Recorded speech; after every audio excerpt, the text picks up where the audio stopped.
संयुक्त कृती समितीचा हम सब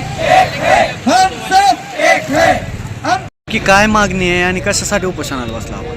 हे जे आहे ते म्हणजे महावितरण पारेषण आणि निर्मिती त्या जे वीज मंडळ आहे या वीज मंडळाअंतर्गत जेवढे काही वीज कंत्राटी कामगार आहेत त्या वीज कंत्राटी कामगारांना कायम सेवेमध्ये सामावून घेण्याकरता जे समजा इतर राज्यामध्ये उदाहरणार्थ हरियाणा राज्यामध्ये दिल्ली, छत्तीसगड, पंजाब ह्या ठिकाणी काय झालेले की जे कंत्राटी कामगार आहेत त्यांना कायमस्वरूपी कामावर सामावून घेतलेलं आहे आणि त्यांना जे कंत्राटदार विरहित रोजगार दिलेला आहे तर ती रोजगार आपल्या पूर्ण महाराष्ट्रात देण्याकरता आम्ही ही प्रमुख मागणी आमची सगळी संघटनेच्या माध्यमातून कृती समितीची संयुक्त कृती समितीची मागणी आहे।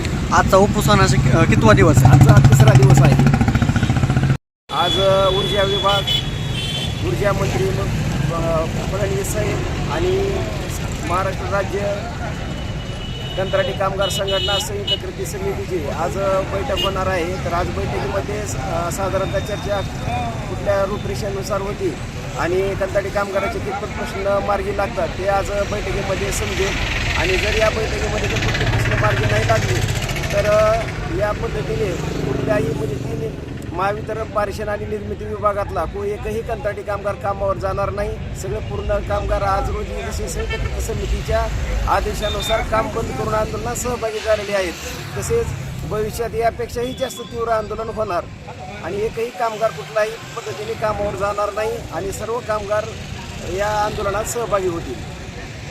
एकूण 3 समिती स्थापित झालेल्या आहेत। तिन्ही समितींनी कंत्राटी कामगाराच्या बाजूनीच निकाल दिलेला आहे, परंतु हे शासन आमचं वेळोवेळी पिळवणूक करत आहे। या शासनाला अजून आम्हाला किती समित्या गठीत करून आम्हाला असंच उपोषणाला बसवून आमचे लेकरबाळ रस्त्यावर टाकायचे काय माहिती। आम्हाला एकतर आमचे पेमेंट महिन्याला होत नाहीत आणि दुसरं म्हणजे आम्ही इथं बसलो आता तर आमचे घरचे खायचे पिचे वांदे असेच रानडे समिती झाले, भाटिया समिती झाले, अजून एक समिती 2023ला गठीत झालेली आहे। पण या समितीवर समिती त्यांचा निकाल पॉझिटिव्ह असून देखील आम्हाला का न्याय भेटत नाही याचं आम्हाला उत्तर आजपर्यंत भेटलं नाही आहे।